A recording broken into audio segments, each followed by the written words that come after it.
The mullahs, whoever they are, who teach these young Palestinians, they have been preaching hate, hate, hate, and now the deal is, let's stab a Jew. And so they're now being taught to go out and where they find Jews, stab them. And Palestinian Arabs have launched brutal terrorist attacks, shootings and stabbing people, on a bus in Jerusalem, ramming a car into a bus station. The violence killed 3 Israelis and left more than 20 people wounded. Chris Mitchell brings us the story from the scene of one of those attacks.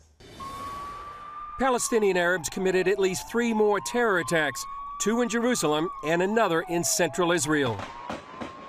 This terror attack inside a bus in a Jerusalem neighborhood represents the latest and the largest terror attack in the recent wave of violence. What began as an ordinary bus drive suddenly turned violent and deadly. What took place here in Amon HaNativ, in a relatively quiet neighborhood, 2 terrorists carried out an attack on a bus. One of them was armed with a pistol, the second one with a knife. They injured 5 Israelis. What we confirmed is that our police units that arrived at the scene shot and killed one of the terrorists. The second terrorist was apprehended. Aaron Adler arrived on the scene as one of the first responders. When I arrived on scene, there was actually still shooting on the scene. We found the bus here behind us with multiple gunshot wound victims inside the bus. Together with other crews, we pulled them out and started life-saving treatments. Whatever we could do to try saving their lives. Jerusalem's Mayor Nir Barkat blames Palestinian incitement. Palestinian Authority President Mahmoud Abbas began the incitement last month when he said the Al-Aqsa Mosque was in danger and that the Israeli government was changing the status quo on the Temple Mount. Which is not true, which is a lie. It's just a filthy lie. However, some of the residents believe those lies. And those incitements are sending people to kill innocent people. We've just seen in the last few days children, high school children, that are incited, that go and try and terrorize and kill policemen. They don't return home. They themselves get killed. The incitement kills on both sides. Some Israelis are concerned they're on the verge of a 3rd Palestinian intifada, a word that means uprising. The first took place in the late 80s and early 90s, and the second took place from 2000 to 2004. The latest wave of violence has shaken Israelis. We are terrified, and the world thinks that we are not justice with the Arabs. This is not true. They have ID like I do, and they kill us. It's hard. It's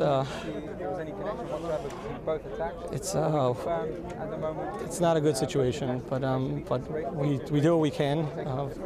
We believe in what we do, and we know that we know the purpose behind it. We understand the calling. Jerusalem's mayor said this wave of violence is a wake-up call for the nations. Now, the experience we're going through here in our city will haunt the rest of the world in a few years from now. You have to understand that terrorism, this kind of terrorism, is not just a Jerusalem problem. It's not just an Israeli problem. It's an international problem. And if you don't understand and support us in fighting terrorism here, next phase will happen everywhere else in the world. Chris Mitchell, CBN News, Amon HaNativ, Jerusalem. I want to point out, ladies and gentlemen, there is no justification whatsoever for this kind of random killing that goes on. And it's, in fact, you think of Mahmoud Abbas. Isn't he a nice, avuncular soul? And I'm sure he's a partner for peace. He talks about the filthy feet of the Jews, and he talks about the blood spilled. Every drop of Palestinian blood that's spilled in killing Jews is precious. This man is a stone-cold terrorist. He doesn't look like it, but he is one.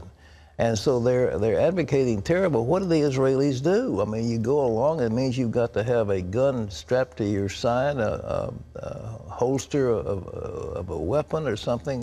Whenever you get on a bus, you never know when one of the fellow bus riders is going to try to stab you to death. I mean, what a horrible thing. Well, obviously, they're trying to attack the Israeli society, and Terry was just pointing out, I mean, this won't do a lot for Israeli tourism. But these are isolated events, but nevertheless, I want to say the Jews, the Israelis, are absolutely right to defend themselves. If we had people in Detroit or Chicago getting on subways and getting on buses and stabbing people, we would want the police to do everything they could to get rid of those terrorists. And the Israelis need to have an all-out attack on this. But this is another, well, it's a long, long struggle, but our Israeli friends will win. Well, in other news, Donald Trump says, without me, it's going to be flat. Well, the Democrat presidential candidates are finally holding their first debate in Las Vegas. And John Jessup has that story from our CBN News Bureau in Washington. Here's John. That's right, Pat. The debate marks the first time frontrunner Hillary Clinton and her main challenger so far, self-described socialist Bernie Sanders, will appear on the same stage in this campaign, along with the three other candidates. David Brody is in Las Vegas and brings us this look at tonight's debate and how the Democratic race has been shaping up.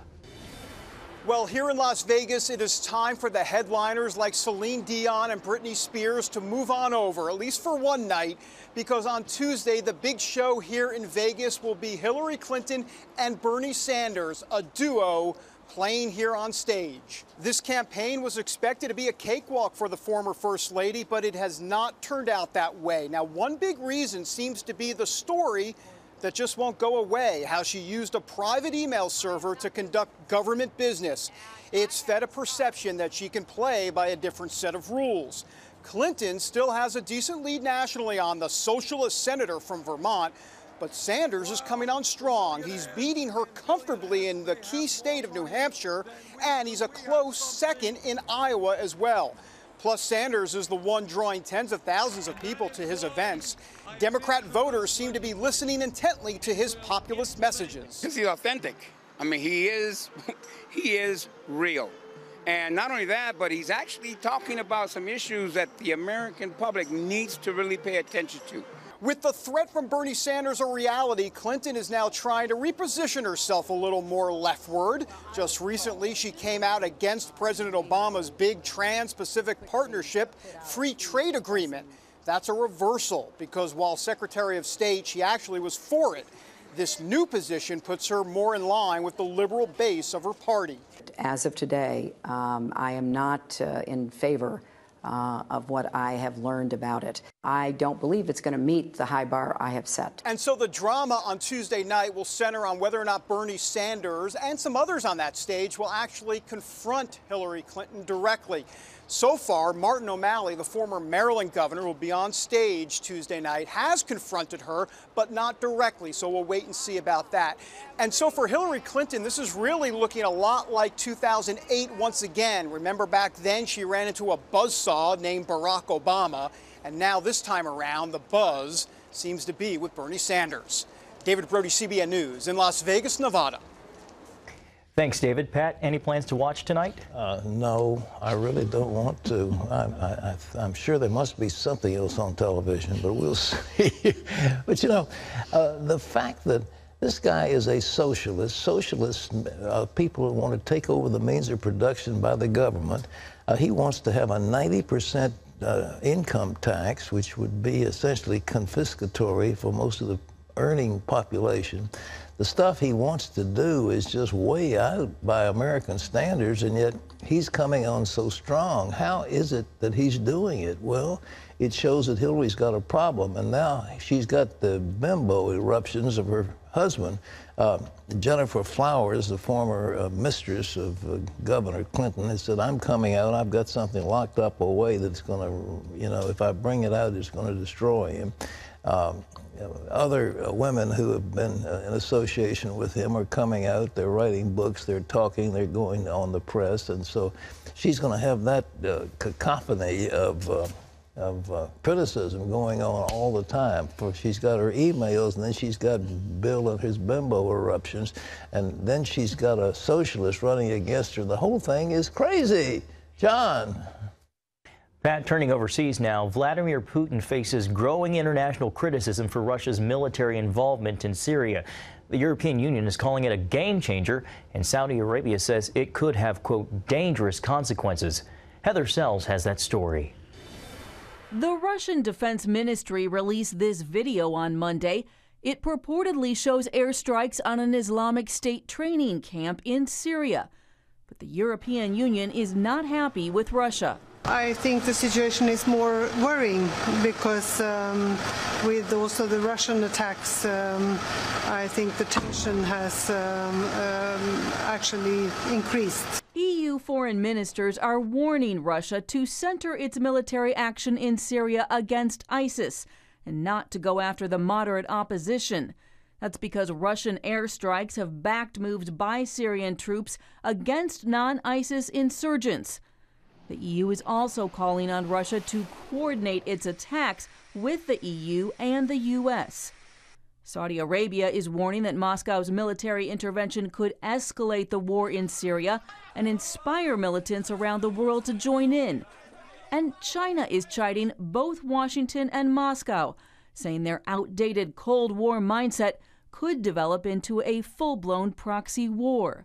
But Russia continues to insist that ISIS poses a major threat and that its air campaign in Syria is necessary. Arrests over the weekend may prove that point. Russian security officials say they thwarted an ISIS attack on Moscow's public transportation system. Some of those detained were apparently trained by Islamic State militants. Heather Sells, CBN News. Pat, it's an increasingly worrisome situation over there. Well, here's the deal. You know, Putin has got an arsenal of atomic weapons. He's got intercontinental ballistic missiles aimed at Washington. I mean, they are right now targeting the United States and some of our key installations around the United States, any Minuteman missile sites or what have you. The thing that we worry about, if he goes nuts and pushes the button, we're looking at nuclear Armageddon, and we don't want that.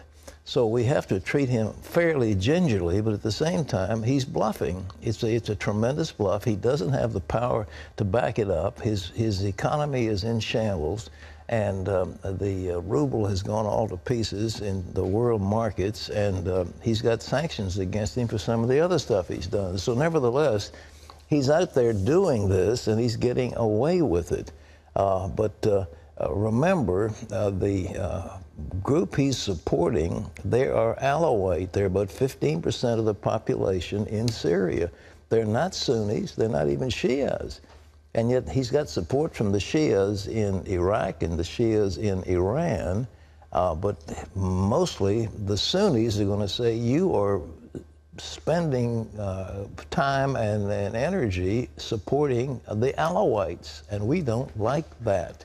So it's a chaotic mess, and we'll see what happens, but I don't think he's going to come out of here as any kind of a hero. John? Pat, here at home, Abraham Lincoln presided over a nation divided by civil war. But Monday, his statue in the Lincoln Memorial in Washington, D.C. oversaw a nation united in prayer. As Paul Strand reports, the Washington prayer gathering brought hundreds of denominations together to plead with God for a great national revival. This is the second Columbus Day churches from all over the Washington region gathered as one on the National Mall because they realize national revival will never come from an unrepentant, divided church. There's nothing that says love in the church like unity among the brethren. That's why this is a special day with more than 300 denominations gathered to pray, repent, and ask God to awaken the nation. Unity is a beautiful thing, and Jesus wants unity not just in his churches, but among his churches. And today is just a wonderful opportunity to show that kind of unity. Church leaders are realizing that we need each other. We are much better together. We just can't get the job done as any one church. But the show of unity had a greater purpose. To humble ourselves before God and pray and seek his face and confess our sins in obedience to God. We're here to pray for revival to fall on our city and on our nation and on our churches and on ourselves. Because those who study revival know it begins in the church and with believers. We think it starts in each human heart. If we're going to see revival, it's right here. Though what happens at these gatherings is important, the leaders here say what really matters now is that each person leave here and show this love of Christ to a watching world throughout the year. Paul Strand, CBN News, the Washington Prayer Gathering.